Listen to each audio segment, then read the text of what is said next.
Now, after the concept of rate of reaction, we are left with only one very important topic जिसमें आपको derivation भी करनी है और आपको questions भी करने हैं. That is our integrated rate equation.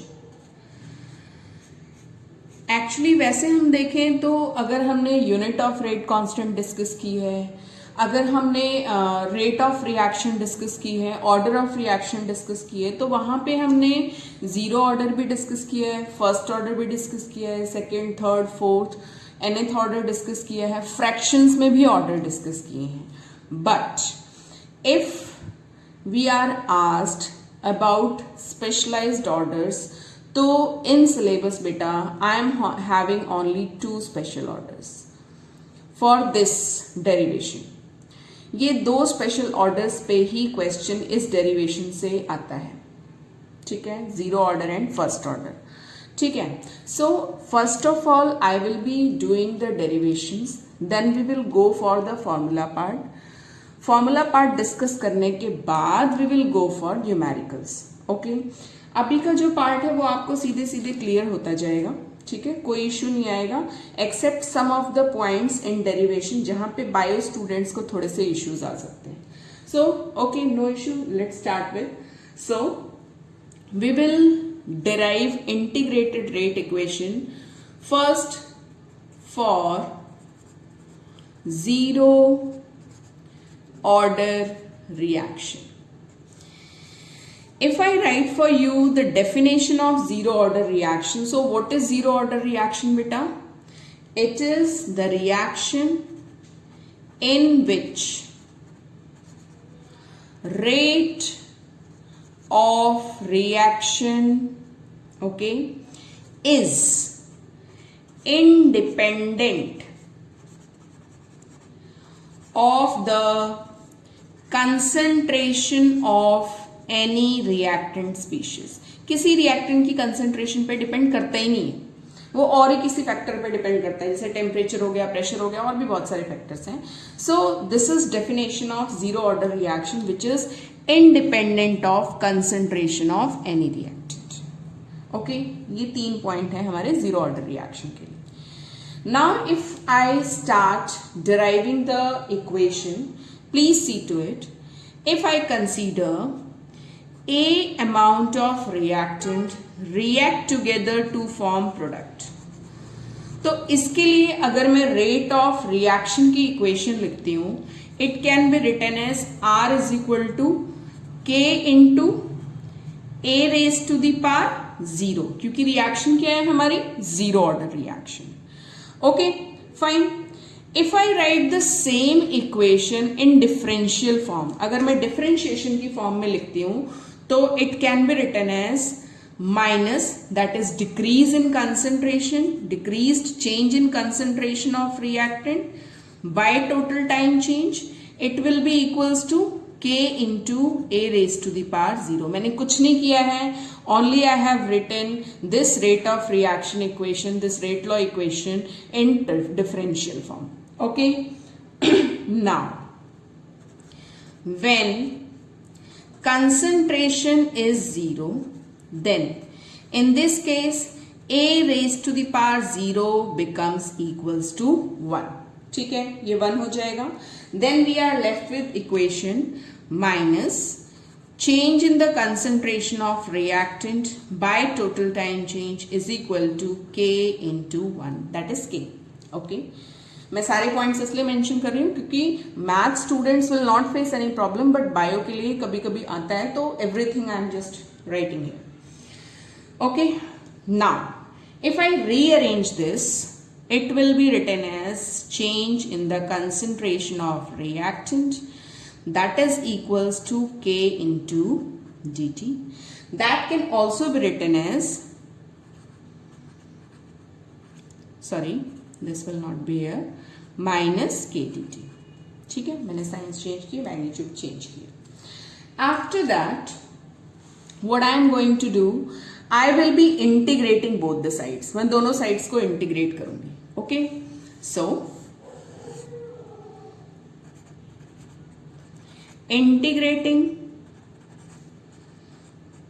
Both sides क्या होगा बेटा, अगर मैं इसका इंटीग्रेशन करूंगी तो डिफरेंशिएशन से कट जाएगा and I am left with only R that is equals to minus K T plus I as a constant. ठीक है, दिस इज द फॉर्मूला।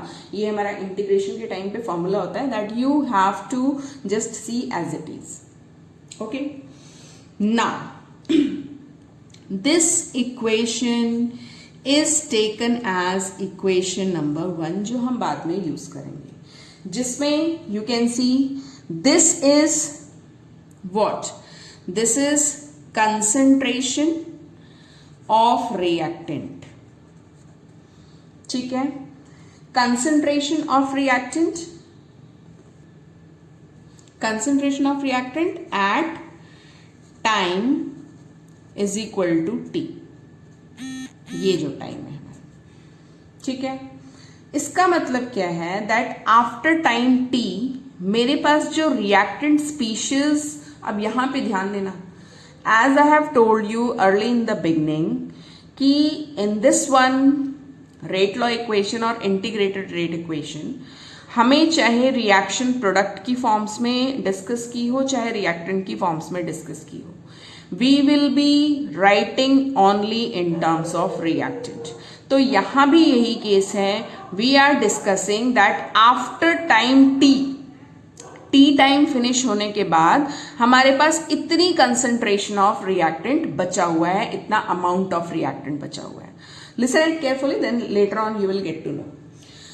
ना यहां पे I am going to apply a condition that अगर हमारा time t ना हो के इनिशियल टाइम अगर हम लेते हैं at time t is equal to 0, अगर हमारा रिएक्शन बिगिन ही नहीं हुई है देन एट दैट टाइम जो हमारा कंसंट्रेशन R है that should be equals to R0। ठीक है, वो R0 के इक्वल होना चाहिए एग्जैक्टली। ठीक है, सो इफ आई पुट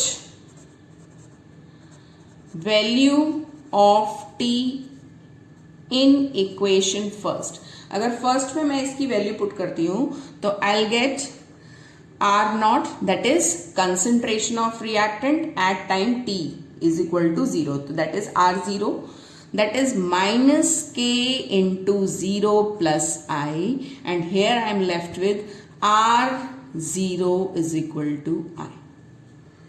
ठीक है, आती है बात समझ में?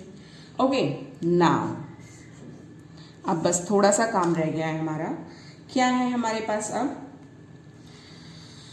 Put value of i in equation first, first में ही i की वैल्यू पुट करनी है। Then what will I get बेटा, क्या हो जाएगा हमारे पास? इसको देखो, r it will be equals to क्या होगा, minus k into T plus I की जगह R0, कोई चेंजेस नहीं किया। ठीक है, अब बस इसे रीअरेंज कर दो। सो if I just rearrange it, it will B minus K T is equal to क्या हो जाएगा, it is concentration of reactant after time t minus concentration of reactant at time t is equal to 0, that is final reactant minus initial reactant। okay, again if I have to rearrange it, how can I just do it? I can write kt is equal to R0 minus R, and k can be written as R0 minus R by t, where k is rate constant, t is time, that can be in seconds, hours, minutes, years, months, r is concentration of reactant, कब? After time t, time t खत्म होने के बाद जितनी हमारी reactant की concentration बची हुई है, and this is concentration of reactant at time t is equal to 0 means जिसको हम initial concentration अपना डिस्कस करते हैं. ठीक है. So this is first integrated rate law equation for zero order reaction. Very simple. Again I am repeating all the steps. If you see this part, अगर आप ये part देख रहे हो, here it is A as a reactant, it react together to form product. Then I have written this rate law equation, rate law expression.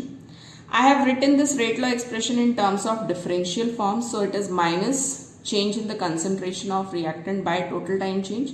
Reactant की concentration change हुई है time change होने के साथ, minus k into a raised to the power 0, जिसको यहाँ पे मैंने mention किया. After that, change in the concentration of reactant by total time change, it will be equals to k into 1. ठीक है. Then it becomes this one. After rearranging this, we get this. Now इस equation को after integration I get this, where concentration के अंदर जो हमारा capital आ रहा है, that is बची हुई concentration of reactant after time t. कुछ रिएक्ट हो चुकी हैं, ये t टाइम के बाद जो हमारे पास रिएक्टेंट की साइड बची हुई रिएक्टेंट मॉलिक्यूल है, ये उसकी कंसेंट्रेशन है. ठीक है. देन मैंने कंडीशन अप्लाई की कि अगर हमारी रिएक्शन स्टार्ट ही नहीं हुई है अभी, अगर हमारा time t is equal to 0 है, देन एट दैट टाइम हमारा रेट जो कंसेंट्रेशन ऑफ रिएक्टेंट है वो भी तो हमारा इनिशियल ही रहेगा, वो भी तो R0 रहेगा. ठीक है. ये R तो हमारा वो पार्ट है जिसमें से कुछ रिएक्टेंट प्रोडक्ट में चेंज हो चुके हैं और ये बचा हुआ रिएक्टेंट है. बट R0 क्या है? जो रिएक्टेंट हम बिगनिंग में रिएक्शन में लेके चल रहे हैं जब अभी हमने रिएक्शन स्टार्ट नहीं की है. Okay. Now put the value of t in equation first. We get this equation. Then I की वैल्यू मैंने यहाँ पुट की इक्वेशन नंबर फर्स्ट में, and I got this. And after rearranging I just derive this equation. तो only you need to remember is this formula for doing numericals. Very important part. ये एक last, ये जान लो that it is a last kind of numerical topic जो अब start हुआ है. ठीक है. इसमें 4 small derivations, ऐसी 4 derivations है. After doing all the 4 derivations, we will start doing numericals. Okay. So this is one. Next. अच्छा, in this zero order reaction हमारे पास एक अलग से कंडीशन आ जाती है, वो हमेशा पूछता है. जब भी एग्जाम में पेपर आप देखोगे ना लास्ट ईयर के उठा के, इस पार्ट से क्वेश्चन आता है most of the time. Okay. Half life period for zero order reaction. अब यहाँ की कंडीशन मैं आपको पहले बताती हूँ. मेरे पास अभी जब हमने डिस्कस किया था तो R0 क्या था? It is the initial reactant. ठीक है. At time t is equal to 0, जब रिएक्शन स्टार्ट ही नहीं हुई थी. और R क्या था बेटा? इट इज, मैं यहां क्लियर लिख देती हूं, left out reactant. Okay. After time t is equal to t seconds. ठीक है. Sorry, this is R. Okay fine. ये अब उसने बोला है, उसने हमें कंडीशन दी है दैट इफ हमारा टाइम t नहीं होगा, इस टाइम का हाफ टाइम हमारा यूज हो रहा है रिएक्शन में, तो what can be the equation when time t is equal to t half. Time पूरा t फिनिश होने की बजाय उस t का आधा ही टाइम फिनिश हो रहा है, और उस टाइम पे फिर it is asking for rate constant equation. Okay. So that we will discuss for half life period. उसी इक्वेशन को हम लेंगे, same equation we will take and then we will apply conditions. तो पहले मैं इक्वेशन लिख दूं आपके लिए. The equation was k is equal to R0 minus R by t. This was our equation. ठीक है. Now, at time t is equal to t half, अगर हमारा टाइम पूरा t फिनिश ना होके t हाफ हो जा रहा है, then देखो, if time t was there तो हमारा बचा हुआ रिएक्टेंट क्या था, इनिशियल रिएक्टेंट आर नॉट था, ठीक है, और टाइम टी के बाद जो हमारे पास बचा हुआ रिएक्टेंट था वो आर था. Please mind this thing. Initial reactant concentration was R naught and time t पूरा फिनिश होने के बाद the left out concentration of reactant was R. But if time t is not actually t, it is half than this. इसका half है.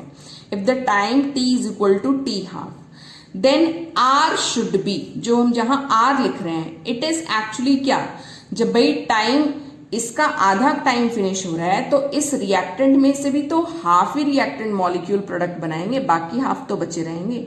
सो in place of writing R we will write R not by 2.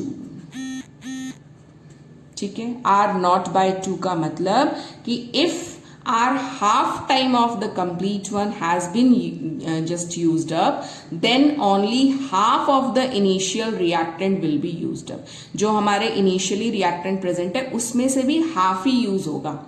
ठीक है, तो instead of writing R we will be writing R naught by 2. Put this in equation first. इसको equation first में आप put करोगे, then what you will see, you see बेटा T half is equal to, exchange कर देंगे, are not, ये तो हमारा इनिशियल कंसेंट्रेशन ही है, माइनस इसके जगह we will write R not by 2 over K. And now solve this. It will be 2r not minus r not, तो हमारे पास बचेगा r नॉट बाई 2. अगेन फिर भी मैं लिख देती हूँ, it is 2r not minus r naught by 2k and we are left with only r naught by 2k.